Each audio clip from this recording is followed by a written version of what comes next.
change history around. I bring you the former Vice President of the United States, the Honorable Kamala Harris.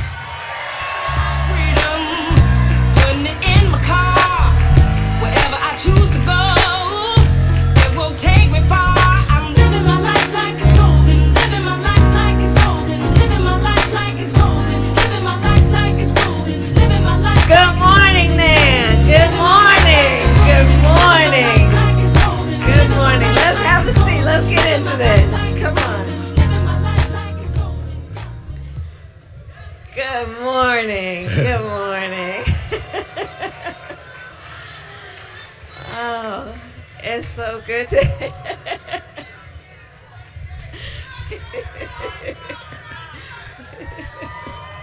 I think they're happy to see you. Oh, it's good to be back. It's good to be back. Thank you all, everyone. And good morning. And thank you for all the work everyone here does. And for taking the time this morning for us to all get together. And Rev, thank you for your long-standing leadership, for your friendship, for being an advisor, for being an inspiration, especially in the most difficult times. I thank you for that. I thank you. I thank you for being here. Thank you. First gentleman is with us too. Doug, stand up, Doug.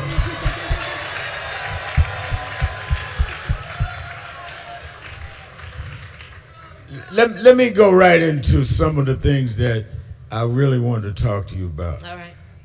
Today, even with the tenuous ceasefire, the war is no longer contained. It's become a regional war in terms of Iran.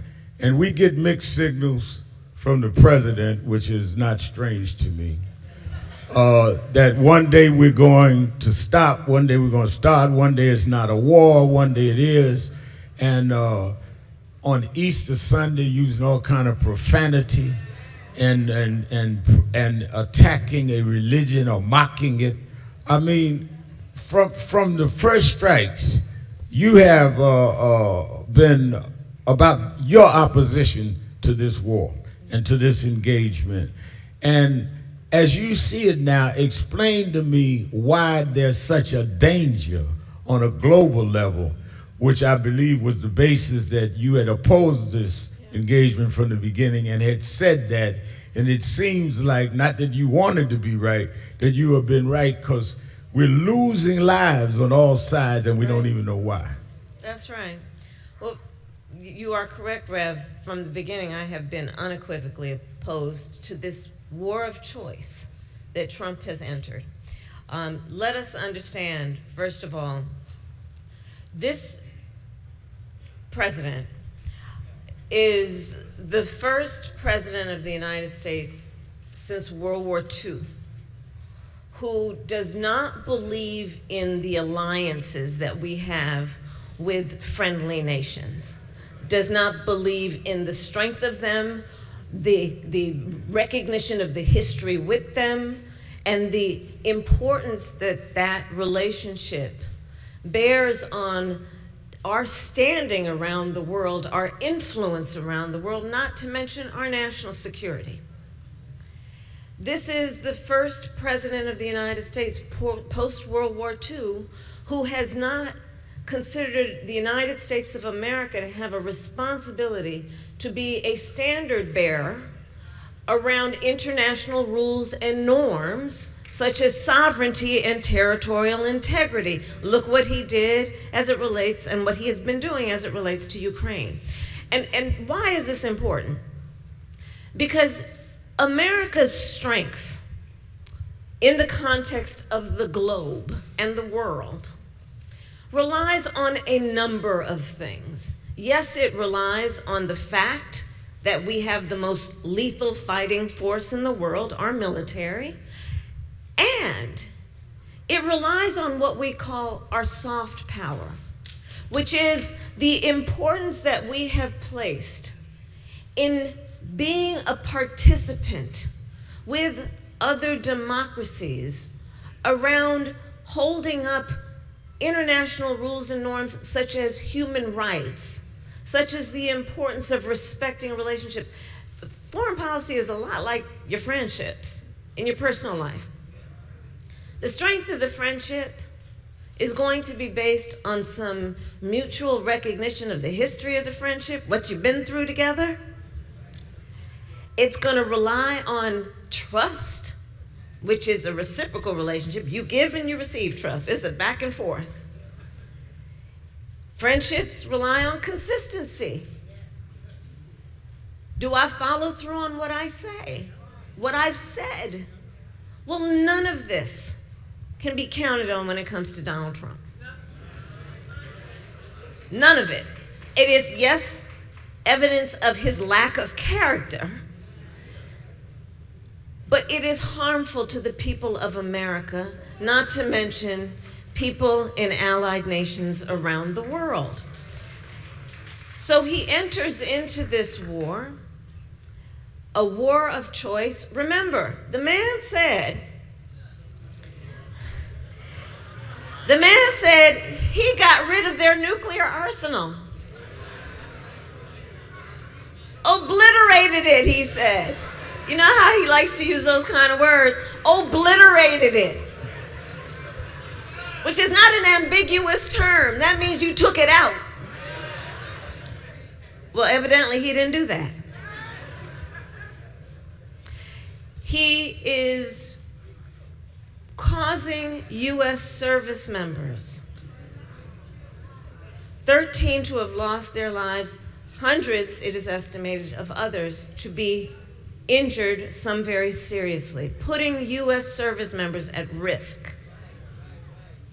Abandoning alliances. He's been pointing fingers at NATO, right?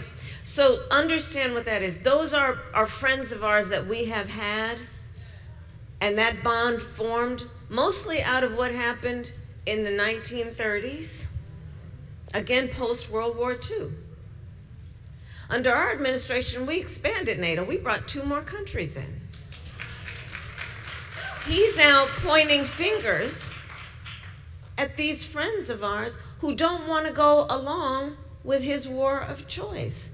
And I mention all of this to say 2 things in particular, which keeps me up at night, frankly, as your former Vice President of the United States. And it is this: America has increasingly, under Donald Trump, become more unreliable as a partner to our friends, and America has increasingly, second point, lost influence.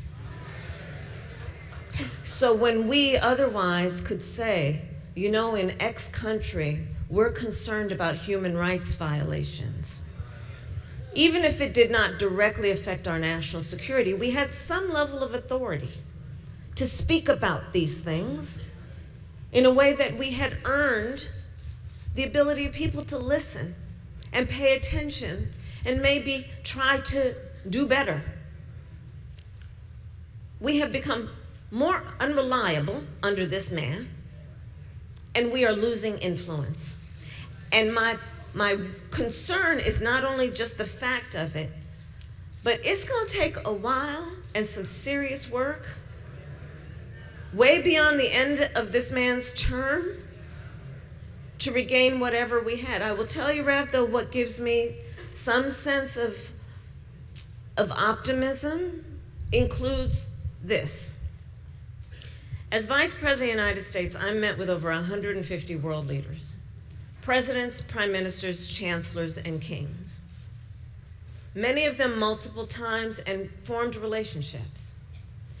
I have traveled the globe many times over, and I will share with the friends here, one thing that I realized is that the relationship that we have with allied nations, yes, can be forged and reinforced by the leaders, but I will tell you, the true strength of those relationships is the people of those nations feeling some level of identity and connection with the people of our country.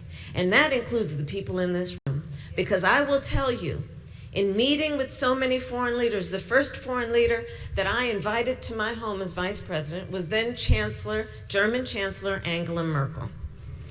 I had her over for breakfast. And we sat down, it was called a bilateral meeting. We sat down and we talked about everything. It was before Russia invaded Ukraine. We talked about Russia and China and a number of things. And then she leaned over to me and she said, "Please tell me what's going on in your country with voting." Because she was very concerned about the erosion that she was reading about and hearing about in the United States around obstruction of voting rights. I bring it back to Nan because here's the point there. She was fully aware of the leaders and the activists and the heroes that we honor who fought for voting rights. She knew of the struggle. She knew of the work it requires, and she knew what was at stake. And I will tell the folks here that, again, part of the relationship that we will ever have with the people of other nations will be because of folks like the folks in this room who are always fighting for the ideals of America, always fighting for what we know to be true commitment to freedom, to justice, to liberty, and to equality. So there we go. Now,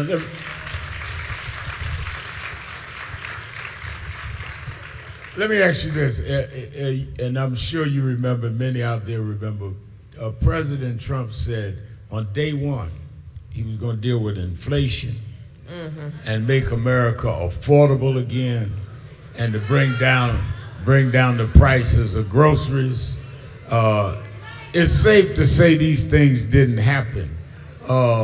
So, I mean, what do you make of this? I know, you know, I'm the preacher, but you practice better than me. I'd be up in the middle of the night saying, "I told you so," but how do you, on a serious side, deal with the fact that we are dealing at a time, this war exacerbates it, what's going on with the Straits of Hormuz all exacerbates it, and we're paying for this. This is not just some foreign affair issue somewhere else. That's right.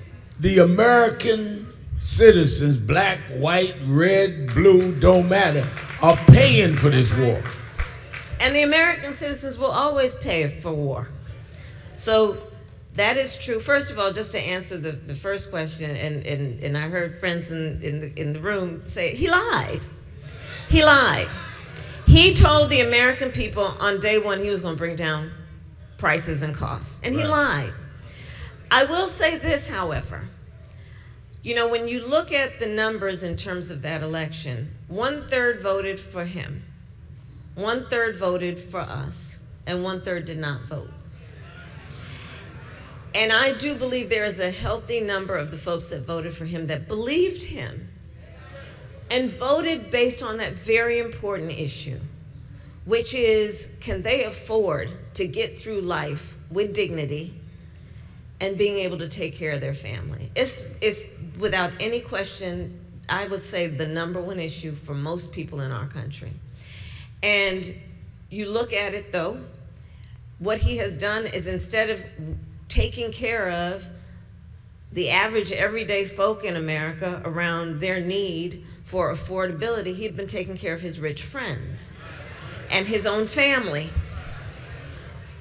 You look at what's been happening, the cost of gas, the cost of food, unemployment, inflation have gone up since he has been president.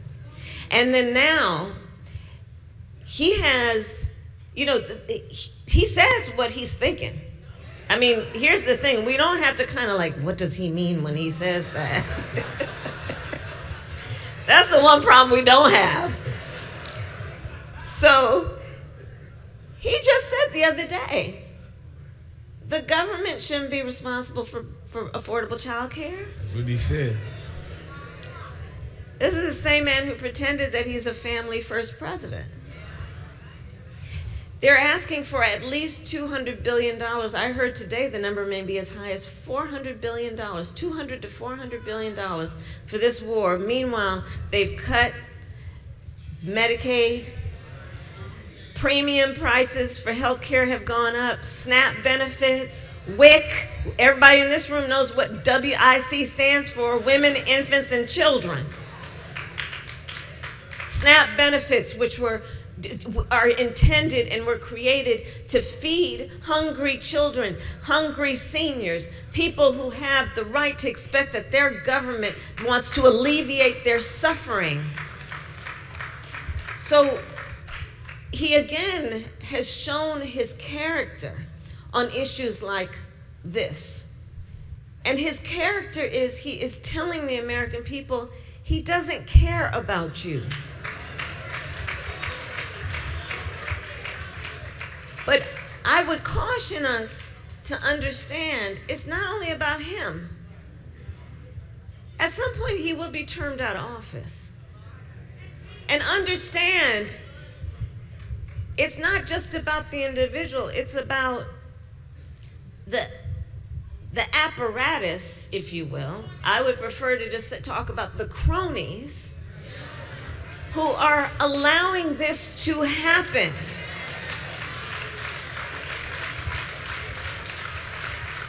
Members of Congress, Rev, I'm going to use the F word, who are feckless.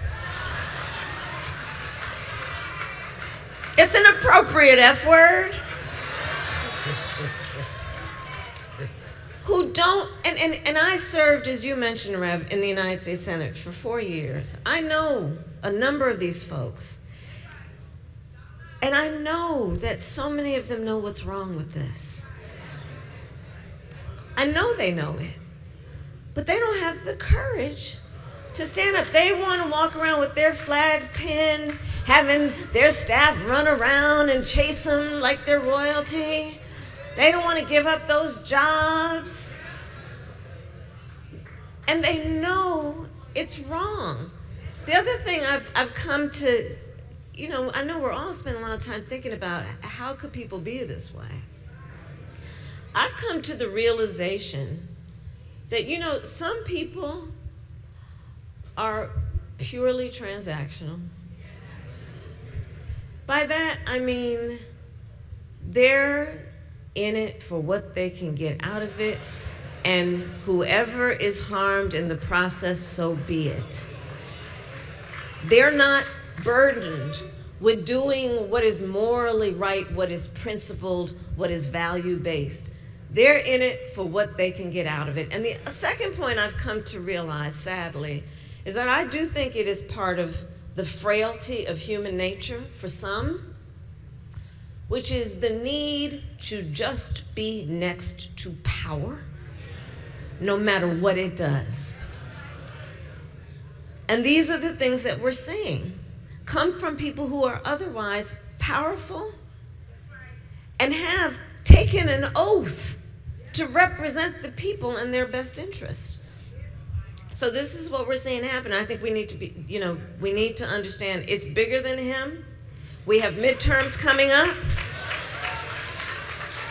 And anyone who is facilitating this, either by their silence or actively, needs to be held accountable.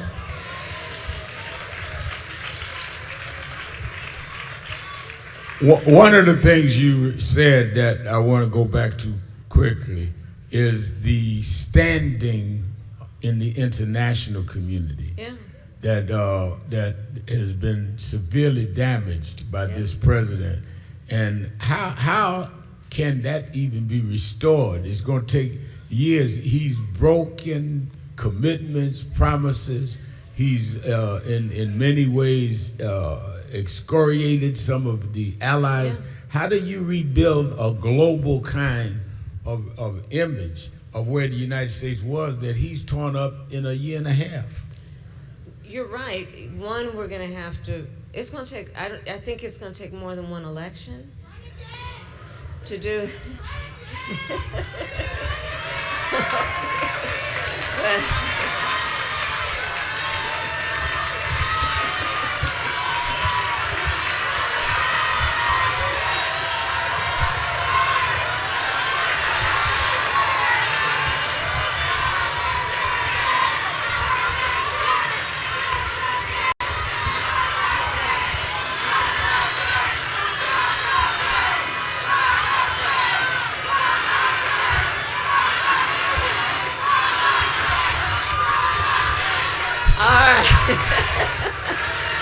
Okay.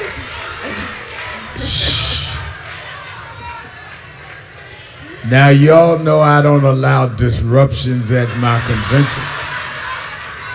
Y'all know how quiet and laid back I am. What do y'all think, y'all? So I'll say this back to your question right now. And I thank everybody here. You know, it will be about what it's going to take to repair and revive relationships. But there's another piece to this that is equally problematic, which is, you know that saying, nature abhors a vacuum, right?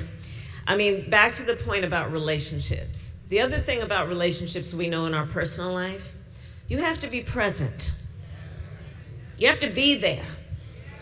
So the other thing the man has done is he cut USAID, which was a commitment that we made and funded over many years that the United States of America, we still didn't fund it enough, by the way, but we did fund it, aid that we would give to nations in need, whether it be because they were dealing with a health epidemic. You know, for years it was HIV, AIDS, cholera, hunger, and through USAID, we would give aid and assistance to nations in need. And by the way, that was not pure benevolence. There was also an understanding when you do that, you earn the credibility to then talk about some other things. Right. So it's not like it's purely selfless to do it. It's not like, you know, what they would have you say, oh, American tax dollars shouldn't be going to this. America benefits from that. Our national security benefits from it. If you want to understand, right, there's multiple purposes. Well, he cut that. So we're not giving that level of aid. But the other thing, nature abhors a vacuum. When you are not present in these relationships, other people will fill the void. So see China. I mean, somebody asked me the other day, what's your take on China's connection to all this? And I jokingly, half jokingly said, well, China's just sitting back eating the popcorn. But what they're also doing is filling the void. When I was vice president, I was very intentional, and one of the things I'm very proud of is I was doing the work of attempting to change the narrative around the relationship between the United States of America and the continent of Africa. Because, you know, we have historically, when we have worked on the relationship, it's been about aid, but my point was it needs to be about partnership, right? Understand that on the continent, the median age, I think now, is about 19 years old.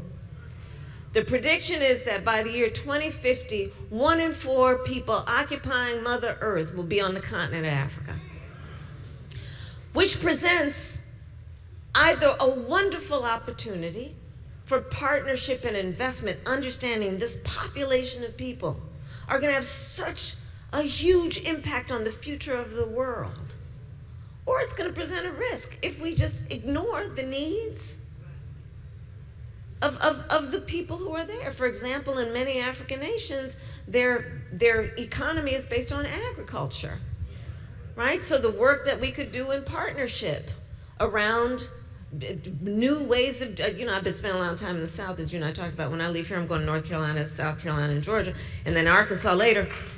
But agriculture, and in fact, some partnerships with our local farmers and farmers on the continent. Well, he's pulled back because, you know, the way that he's thinking of foreign policy, it seems, is when he talks about America first, it's to withdraw from these relationships and these connections. And then he kind of acts like a mob boss. So then he's kind of like, well, you know, you take Eastern Europe, and I'll take the Western Hemisphere. And then you over there, you get Asia. And we'll just divide it up, right? Instead of understanding historically, America has always been about our global leadership, imperfect though we have been. So what is happening is by withdrawing for a number of reasons, not to mention what he has called African nations. Yeah. S-hole countries. Right. what is happening is the other thing that is going to require the work after he leaves office is understanding that people have filled our void, in particular China. And how's that going to work then when, again, relationships are based on who's been with me, who's been here? I'll give you another example, and then we can go on to the next question. When I was vice president, I spent a lot of time focused on the Indo-Pacific. So again, you got to be present. So I spent time and traveled to Vietnam, to Singapore, to South Korea, to Indonesia, to Japan. Why did I go to those places and have multiple meetings with those leaders? Because China is attempting to influence that whole region of the world, which we have a direct connection to. California is right in the Pacific, right? 40 million people. We have a direct interest in what happens in that region, so we need to be present. You look under the Trump administration, they have pretty much withdrawn from our relationships with Indo-Pacific countries, again, leaving a void. So while he struts around boasting about how he will annihilate a whole people, what he is in fact doing, and this is why it's important to watch what he does and not just listen to what he says. What he is doing is making us weaker, unreliable, and less influential.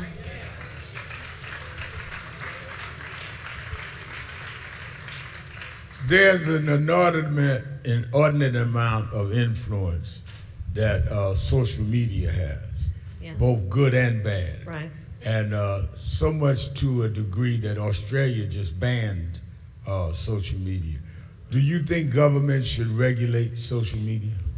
So I actually was in Australia in the last 12 months twice and met with the commissioner who championed their this restriction for social media for children 16 and under. It's interesting. She says she preferred to not call it a ban, but a delay. So this is how she thinks of it. It's a delay on when children can have access to social media. And it's relatively new, and we'll see how it plays out. I mean, here's the thing. We should trust parents to understand that parents are right to be concerned about their children's, the amount of time their children are spending on social media and the impact it is having on their mental health. It's real, Rav. It's real. And you know, over 30 states now in the United States have, for example, banned cell phones in schools and are seeing very positive outcomes for that. And I think that is something that we are seeing, that increasingly we're seeing that whatever the drawback, the benefit outweighs the drawback. But the work that has to be done is understanding that also we've got to have guardrails on what big tech is doing. And whether it be social media or what's happening with AI.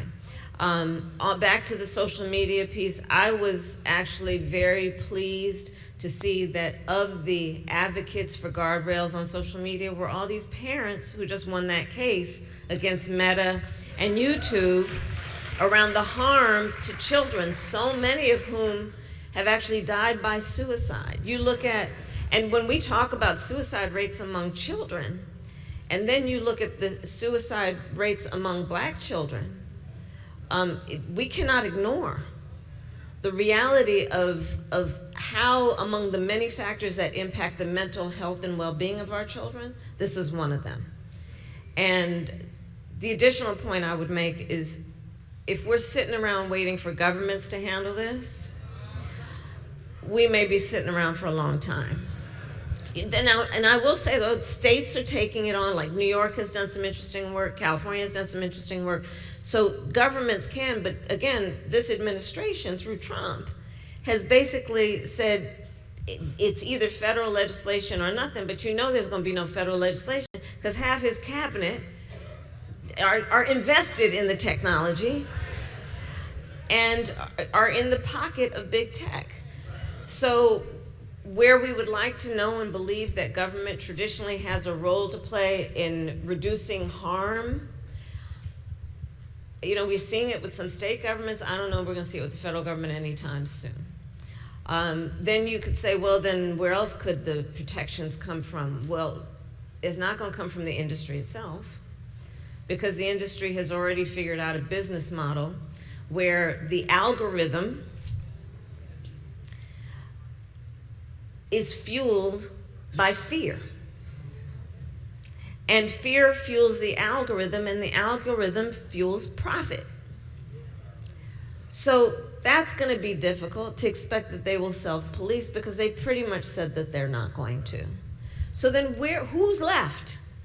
This is where I say the consumer, who, as we know, when we know our market power, our ability to have an impact on the marketplace, we can actually create movements that are about progress. And part of that will be, and I say this to Nan, is the work that we will continue to do to educate the people, the public, our friends and neighbors, the folks where we organize, to help them understand the effects of social media so that they will know what to demand of the market.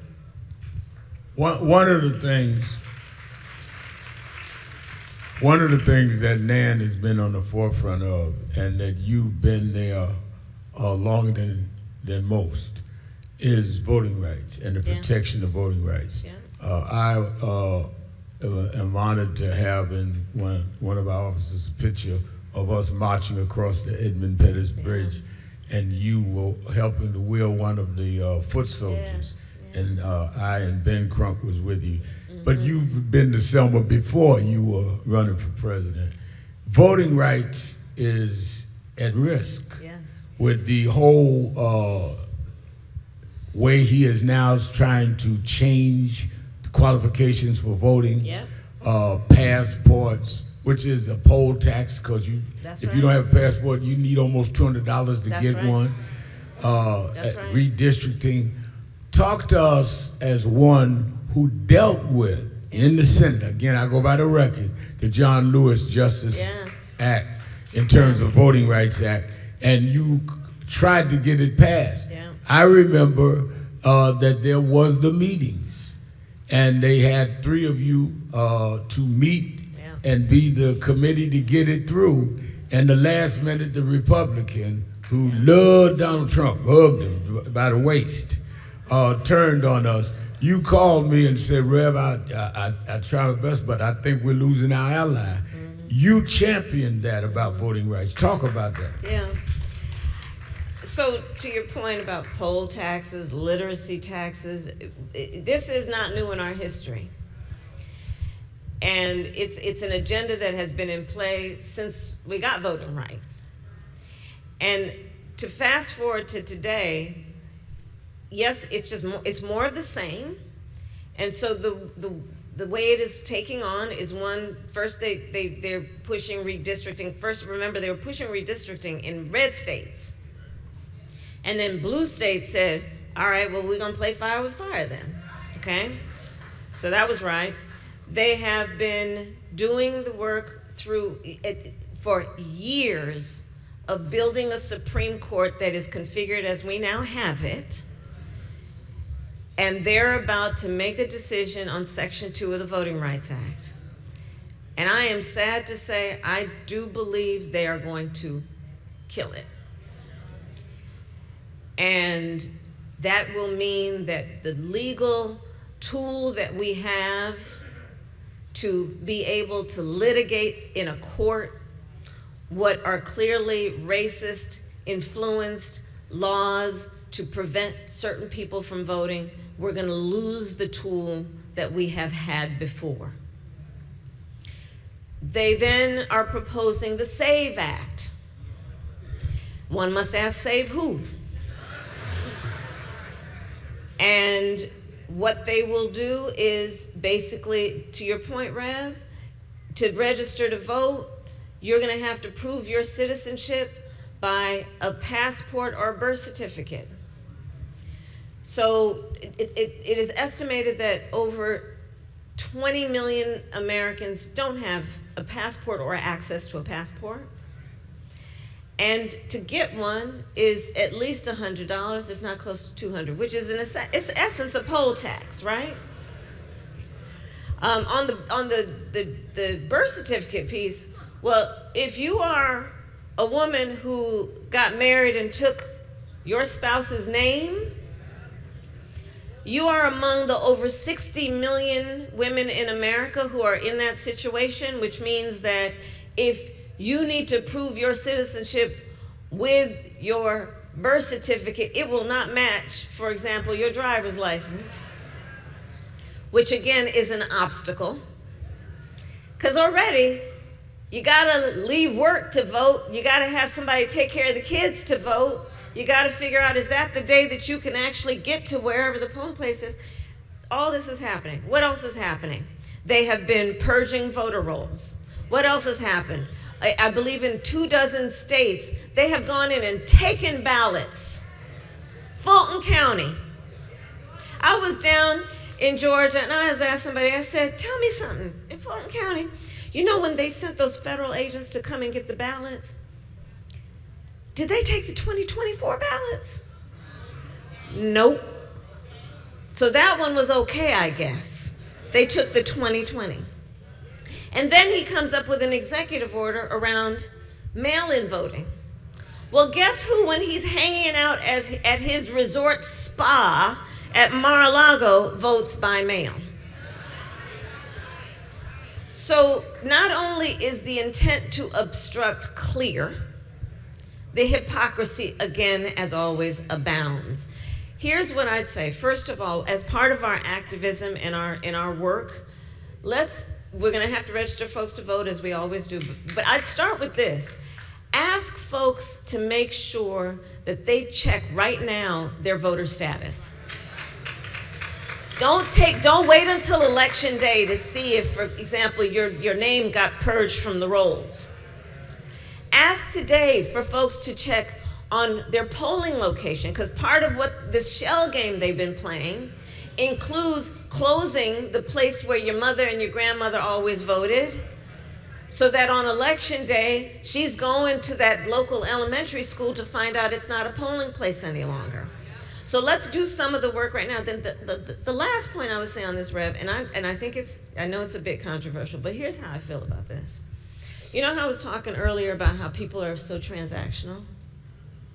I think we need to be transactional voters. I think, yes, it is right when we are trying to get folks to register to vote and to go vote, and it is absolutely right that we remind everyone of our history, especially when they're trying to erase it. We remind people of the lives, the bloodshed on the Edmund Pettus Bridge, the sacrifice of those young people at the lunch counter, the assassination of Dr. King. There are so many things that we must remember about history, so that what compels us to vote includes not only our civic duty, but honoring the ancestors. Yes, and here's what I'm suggesting in addition. Get yours. Vote and say, I'm voting because I expect something out of this. You're not going to take for granted that I'm going to vote because I'm a good citizen and it's my civic duty to vote, so that you don't even worry about whether you're producing what I need because, oh, we can count on them to vote because they remember the Edmund Pettus Bridge. I'm saying it's okay to also give people permission to be transactional and to say, if you're going to get my vote, this is what I expect. I'm going to vote because I expect to get something out of this. I'm going to get mine by voting. That's what I would offer. I think it's okay to give people permission to be transactional voters. I know we are over the time, but I need to ask you this. Slow down. I promised Ms. Harris a certain time. I'm going to respect the time. I'll need her to come again. This is a convention, not a revival.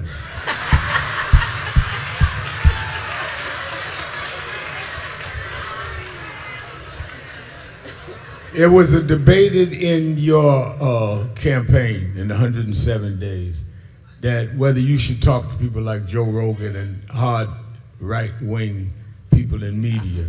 If you were to run again, would you talk to them? Yes, I would. Listen, I will talk with anyone if it means talking with the American people. What I do not believe in, but however, is gatekeepers. I do not believe in the theory some people would push, which is that you got to go talk to that person to talk to the people. I don't believe that, and I don't believe in that, and I don't believe in gatekeepers. So, yeah, and I wrote about it in my book about the Joe Rogan piece. But yeah, I'll talk with folks as long as I know that the ability in that moment is to talk to the American people. So, in your openness to talk to the American people, as I said in introducing you, you and I go back over a quarter century. Yes. And if there's anyone that has had open communication, is you and I. Mm-hmm. So are you going to run again in 28? So, okay, I tried to be subtle, but I just figured I'd go right at it. Well, that's as subtle as Reverend Al Sharpton could ever be. We love you for many things, but not being subtle. Listen, I might. I'm thinking about it. But let me say this. I am thinking about it. But let me also say this. Look, I served for 4 years being a heartbeat away from the presidency of the United States. I spent countless hours in my West Wing office, footsteps away from the Oval Office. I spent countless hours in the Oval Office in the Situation Room. I know what the job is, and I know what it requires. I also know, one of the things that I've been doing, Rev, is I've been traveling the country the last year. I've been spending a lot of time in the South and many other places. And the one thing I'm really clear about also is the status quo is not working and hasn't been working for a lot of people for a long time. And part of the issue is the need to get rid of some of the bureaucracy in government and to understand that the people they don't want process, they want progress. And that's the work that needs to be done. I think that, look, the American people have a right to expect that anyone who wants to run for office and be a leader, that it can't be about themselves. And what they want for themselves has got to be about the American people. And that's how I think of it. And I am thinking about it in the context of then, is who and where and how can the best job be done for the American people. That's how I'm thinking about it. I'll keep you posted. I'll keep you posted. Okay. All right. All right. Vice President of the United States, Kamala Harris. Come on.